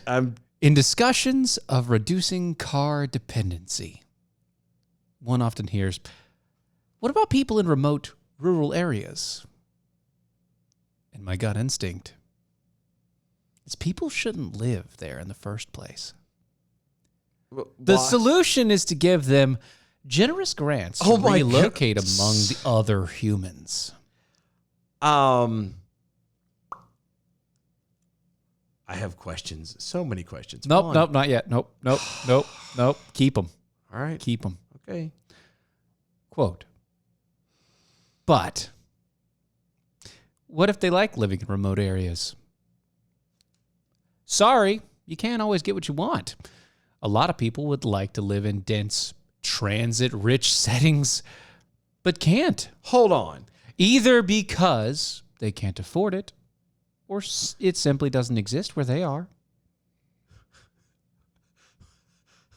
And if that sounds harsh, oh my God, don't worry. Oh my God. It'll never happen. Because our government institutions are insanely biased in favor of rural areas. They'll be fine. I'm just a guy over here having an opinion. Isn't it mean to imply that rural people's lifestyle is bad or wrong? As someone who lives in Chicago, all I can say is that it's this cry me a river. Well, what good would that do if you can't live out near it? If you're in the city, if you cried, if you lived in the city and you cried a river, it would flood. It would flood and kill hundreds of thousands of people. Right. So you, at least, horrible human being, you. Right. You're terrible. There's so much about this that makes no sense. Okay. Where do you want to start? All the way back at the beginning. All right. You made me sit through a lot, and it does not. That's not. My gut instinct is people shouldn't live there in the first place. Why? That's his gut instinct. But because he's always lived in the city. He's from Chicago. He lives in Chicago. That's what he does. Why? What in particular? There has to be something, a thing that says no, you shouldn't be living out there. Do you know what I'm saying? There are bugs out there. Like, that's a horrible excuse, but okay, fine. At least that's a legitimate reason. Like, there's snakes out there. There's creatures and critters, and you're all by yourself and blah, blah, blah. I get it. But at the same time, like, there has to be a real reason why, like, your gut instinct should be people shouldn't be living out there. One, I have to ask you, sir, if they didn't live there, how would the people in your cities be getting food? Because here's the deal. The government, obviously. But how? The government. But how? Right. I get the government. But even that, how would they get there? You're talking about expecting somebody to get up. Most of these farmers start, and it's not a secret, most of these farmers start very, very early in the morning. 4 or 5 o'clock in the morning sometimes. Before the sun rises. Right. So now you're expecting them to what? Drive from the inner city? From anywhere in these and if they're all going to be doing that, that means traffic's going to be crazy. So now they're going to have to leave even earlier. So you're talking 1, 2, maybe 3 o'clock in the morning, right. Leaving to go start work their day. Right. To go work for 12 hours to come back. And are you kidding me? Like, how is that supposed to be popular, or how is that supposed to work? And then part of your thing is, well, what about the people who are car dependency? How the hell are they going to get there? Like, that doesn't make logical sense. The solution, then, is to give them generous grants to relocate them? Yep, that's the solution. Give them a whole bunch of money to relocate and say, shut up. I'm telling you now, there isn't a dollar amount the government could give me that would make me move to the city. I live too close to the city now. Like, I hate where I'm at. And I live in the country. Just not far enough. Not far enough, because I actually have neighbors. Like, I like people enough to be like, stay like an acre, 2 acres that way. Like, as a neighbor, you need to be farther away. Right. I want the kind where if I see you, if we both are outside, we have to yell real loud to wave and get an attention. Like, I don't want to walk out the door and be like, how you doing, Bob? And just like a level voice. No. I want that distant, like, hey, Jim, how are you? You right. know, Yeah. That distant calling type thing. Mm-hmm. That's what I want. I don't understand. This guy is incredible. Incredibly stupid. But what if they like living in rural areas? Sorry, you can't always get what you want. Hold on, sir. For all intents and purposes, you saying that people shouldn't be living out in rural areas, and if you got your way, that would be you getting your way. Right. That'd be getting what you want. Specifically, you. Yeah, and you can argue, and you may be able to find people to agree with you. But my point is how can you sit there and say, well, some people can't get what they want? Why are you worried about what I do? Because what you do affects him. No. It's not. It's actually the very same lesson I've told my son about it. It's because you were such a sleazy, slimy little douchebag that you want to control people's lives, that you on the back end are projecting everything you are onto people like me who just want to be left the hell alone. It's usually it, yeah. A lot of people want to live in dense, transit-rich settings. And those people... But can't. No. First off, almost everyone that wants to live in the city lives in the city. Mm-hmm. Absolutely right. And those who want to work in the city live in the suburbs. Right. And those who don't want any of that live out in the rural areas. Uh-huh. Right. This is just so stupid. They can't either because they can't live in the cities because either they can't afford it. Uh-huh. Pause there for a moment. Right. What happened to the giant subsidies and generous money? Right. What happened to the slum? What about all the slums and the shitty areas that are in Chicago? Right. The projects and all the rest and all of that it stuff. Like, that's all in Chicago. Those people can't afford to live there technically. No, but they're there. But they live there. And why? Because they can't actually get the hell out. They can't afford anything else. Or it simply doesn't exist where they are. Again, your whole premise is trying to relocate people from one spot to another. Guess what? If you don't live where something is that you want, you go to move it. You move there. You move that's where there. you want. That's where you live. Normal people, like our parents used to move for jobs because if you lived in an area that didn't have jobs very well, you move somewhere else. When I was born, my dad was working in the oil fields in Texas back when it was like the oil boom was still going on. He came out on the tail end of that. Yeah. Okay. When it all went belly up, guess what we did? You moved. We moved. Right. So same thing happened with my family, except for it was instead of like everything going belly up, it was, hey, to my dad at the point, he was like, I want to give you a promotion, but to do that, I've got to move you out of state. Yeah. Yep. Well, that's actually what ended up happening. We moved to find a job, and then my dad then got another promotion and transfer, and then that brought us out here. Yep. Right. It was to make it right. to give you more money, I've got to move you out of state. And he was like, okay. Yeah. Yeah. I mean, that's you kind of go and do what you need to do. Right. Transit rich. We've been in some pretty big cities. I've been in transit-rich cities. That's what I mean. Mm-hmm. You know. Yeah. We've been in Dallas. We've been in D.C. Been in Jersey. We've been in... Oh, God, Jersey. Well, we don't talk about Jersey. I've been in Jersey, I've been in Jersey. I've been in New York City.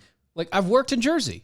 No, I'm saying. We've been in all these very big... L.A. Yeah. You know, I've been to San Diego. All these transit-rich places. Seattle. Oh, God. Portland. Olympia and Tacoma. I've been to Portland. I apologize. I feel bad for you.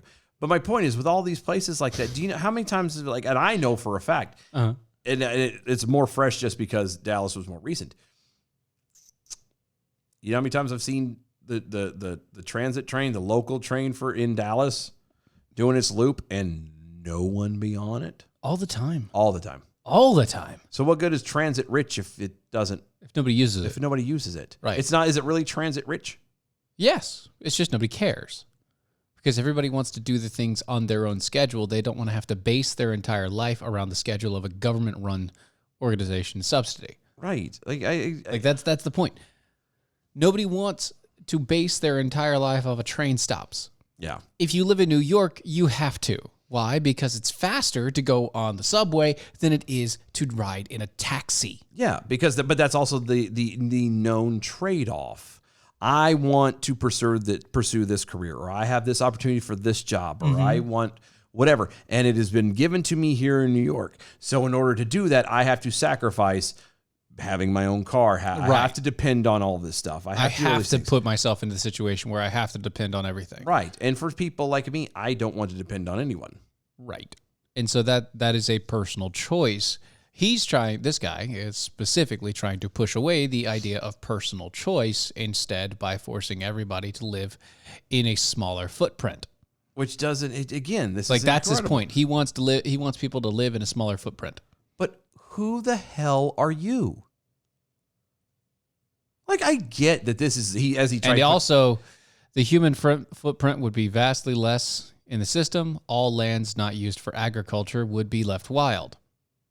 Oh, that would be a great idea, wouldn't it? But here's the thing. Then because if it's left wild, right, then that means I guarantee you, if you live in a city, you're gonna have no reason for go hunting, which means you're not the populations of a lot of these animals are going to be insane. Guess what? Then is going to happen? Yeah, it's going to overflow into the cities. He also says that another public service option would be to dismantle all the suburbs, stripping the copper wire and all other usable resources, and removing the toxins and leaving them to rot. Isn't rot, for all intents and purposes, toxic? No, not necessarily. I mean, to a degree, and in certain aspects, it is. To a degree, in certain aspects, it is, but eventually it does create new growth. I didn't get that, But he just wants it to be overrun. He wants everything to be overrun. He wants the new post-apocalyptic world. But again, who the hell are you? Just some random guy that wrote a couple books and lives in Chicago. But that's what I'm saying. But you don't live in the country. Like, you don't. He's never been. He doesn't want to be. Yeah, and that's fine. He doesn't want to know about the fact that to do agriculture, you have to live there. Well, I mean, and even if you took it outside of agriculture, like, I don't do agriculture. But I'm saying, but I would I feel more at home, because here's the deal: is like, I want to be removed, from stuff. Yeah. I don't want to depend on the government. Like, my biggest thing when I fully realized like just how it was to be dependent, talking about, public transportation and all, was 3 years ago, about 7 years ago. All right. 6 years ago, whatever. The family and I went to New York City, and while we were out there, we were doing our stuff. We were walking around, and we were leaving Central Park. We cut through Times Square. We for a little bit, but we were staying in Long Island, so it was like an hour-long train ride. And in order to get to the train for that ride, we had to take the subway. Right. So again, having never really been there before, we popped in and did our thing. The normal subway stop, I guess it is, whatever they call the thing. Yeah. We were going to go to it. It was shut off. There was no power to that section. That station. We had to walk 23 blocks because that was the next station to get to the next station. That was actually a very incredibly long day because we got on the wrong one, or because we had to go into a different one, we ended up getting on the wrong one, going the wrong direction. By the time it was all said and done, we were somewhere out. I don't know where in the hell where we went from. But you had to ride another transit back. Oh, yeah. Well, see, says that we ended up being on the wrong subway, so we ended up taking that all the way to that end and found out we were on the wrong end. We got on a train because we thought it was the right one, got all the way to some other place, that got wrong, got off of that train, got onto a bus and rode that line to the end. we ended up, I don't know where in the hell we ended up at. Somebody had to come pick us up. But the point was like, and it was that hike for 23 blocks In the middle of all that I realized that what the hell happens if I'm trying to get to work? Right. That's what I'm saying. And I'm like, obviously you don't own a car because there's no place to park. Because I drove out there thinking, oh, there's got to be parking decks or something that you can use. Oh, no. I drove for like 8 straight hours. Didn't stop. Well, I mean, obviously traffic-wise I stopped. But like I made this giant loop all through the city trying to find a park and then drove all the way back to Long Island. It was horrible. And I'm like, you obviously don't have a car, so you're not driving yourself. Right. You're stuck at the mercy of well, if the subways are down or if the trains are down or something happens, then what the hell are you going to do? What are you going to, you miss a day's of work because of no. And that was to me the moment that it really solidified being independent, being able to be self-sufficient and take care of myself. I can get to work on my own. Right. I can then work in such a way and get things set up in such a way that I can make sure that, God forbid, my car breaks down, I can still get to work. On your own. On my own. I mean, I may have to have somebody's help, but you get my point. Yeah. Like you can find a way. But I'm not dependent on someone else. And I understand if that's how people live and that's how people want to be and it's more comfortable for them. Or again, if they don't even notice it because they're chasing something else and they don't think about it, okay, that's fine, cool. Right. You know, this guy's just, he's too busy worrying about other people and clearly not himself. Yeah. I only had one experience using transit. Where? UK. In England. Oh, I'd be too paranoid to do that. No. Went to the underground. The tube? The underground, yeah. Yeah, I could. I'd be that too wasn't scared that bad. No, it wasn't bad. Really? Yeah, it wasn't bad. I'd just assume take a taxi at that point. Oh, no. Well, it was, I was within a giant group. So you kind of had to take the... Yeah. One, everything was completely labeled. Well, it's also in English. Yeah, but it was all fervently labeled, color-coded, The best part about the underground, though, is that every station is designed and painted differently. So it's fun to go that one. Yeah. That's what I'm saying. Like, that's cool. But still, I hated it. Yeah. Because it was like, I have to, what if I want to go back by myself? Like, what if I want to do this? Like, what if... The same thing popped through my head. It's like, yeah, I'm going with all these people, but what ifs? Yeah, that was me. It's like, what ifs, man? And nobody ever stopped to think about the what if. No, because they take for granted that all of it's going to happen. Right. It's all going to be there. But what happens if you doesn't? Because again, to be living in, again, I go back to the New York City thing. New York City's not a cheap place to live. Right. So if you're struggling, you're working, say 2 jobs and you're living in this broom closet for $1,000, $2,000 a month, plus utilities.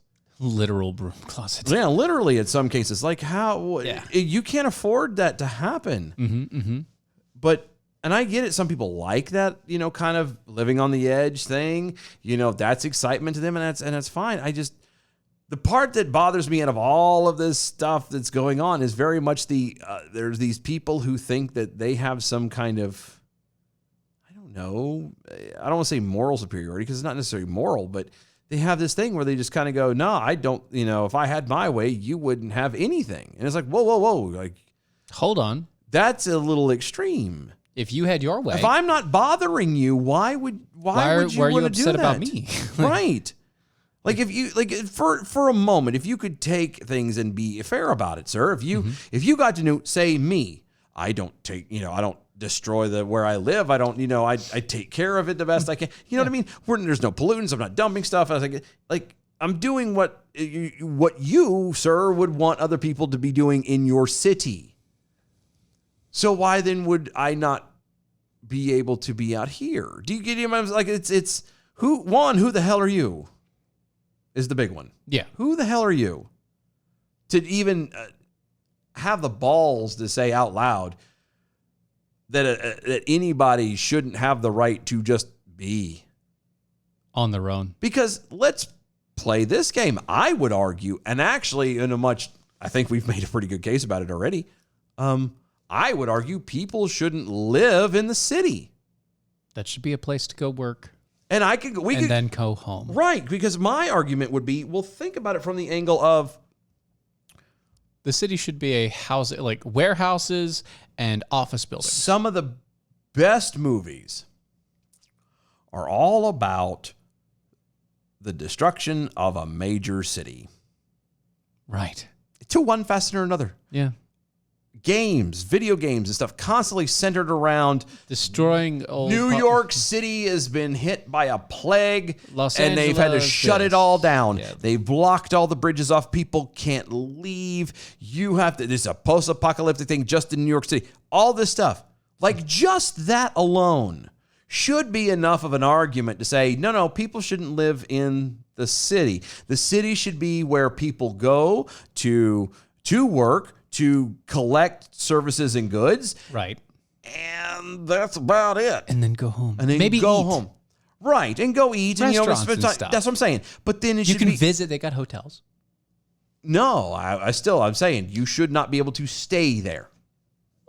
Like no, overnight. Well, I don't know if I could. And again, I understand when you start talking about things like, the theater and ball games and stuff. Work and I can understand how that's kind of a hard one to juggle, but you still get my point. Like, you shouldn't be able to stay there because if something happens, if a major actual pandemic, a real pandemic, not COVID, a real pandemic were supposed to hit someplace like New York, you bet your ass they'd shut the bridges down and no one leaves. Yeah. And you're boned. They'll blow it up. Right. They'll blow up those bridges. I promise you they will.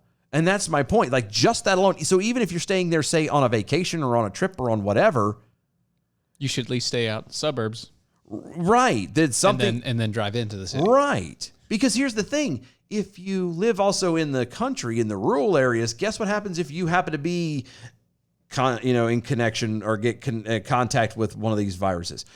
You go to the rural area where you're by yourself. Yeah, where that's nobody else isolation. is. Yeah. That's exactly what you kind of need. We could go on this thing all day long, but if you want to live in a city, if you want the constant noise, if you want the risk, the high risk for crime, if you want to be solely dependent on the city to provide everything for you, then cool. That's all for you. That's all for you. It's not something for me. I would I literally would kill myself. Yeah. That is not hyperbole. That is not exaggeration. I've said this more than once. It literally would take God physically moving me to a city, a true city, in order for me to be there. Yep.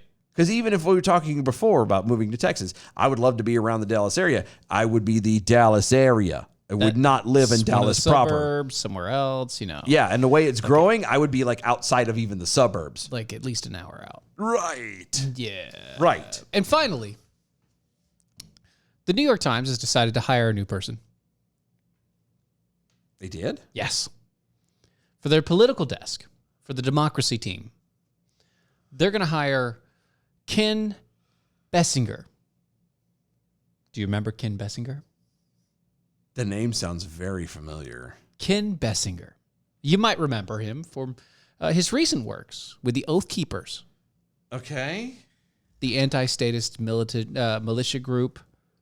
He did a whole piece on there. Report. He did a whole giant report on the Oath Keepers. Vaguely. Yeah, which called them a terrorist organization. Yeah, of course he did. Right. Shocker. Yes. But what they didn't really push out was Bessinger was the individual who's responsible for bringing the Steele dossier to BuzzFeed. What? The Steele dossier. Do you remember the Steele dossier? No, I do. I was the Fusion GPS 2016.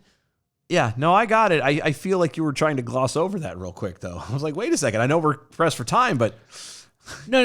Kind of glossing over that fact. Don't bury the lead. The New York Times is hiring the man who brought the Steele dossier out into BuzzFeed, which got it to everybody else. That's the person. Because what could go wrong? That is now being hired by the New York Times. Well, New York Times isn't being held to the same standard as CNN, clearly. Funny enough, you're exactly right. Because even what's his face, the cherub is getting fired. from CNN. No, Like what's his name? all of his shows are getting canceled. Oh no! Like all of his shows. Yeah, I totally are getting, didn't see that coming. Right. Because he just doesn't know when to shut up. Yes, and he proved that recently when he made a couple statements that really proved that he was not meant to be on the air. I mean, I think they should leave him, or he should find another place where he can spout his stupidness. CNN doesn't want it anymore. No, I'm saying I understand CNN not wanting it because he can go to CSNBC. He needs to go somewhere, yeah. Because don't get rid of the guy, like, and from that angle, like, he should find a place, sir. I can't. God, I'm blanking on his name. It doesn't matter. I know who you're talking about. Yep. Yeah, he needs to go somewhere else because he'll find a place. He needs to have his voice out there because people need to hear the stupid. I need to figure out his name and see if we can get it trending on Twitter. Free this guy. Yeah, or like get a new home or something. Mm-hmm. We'll figure it out. Oh yeah, it'll be good.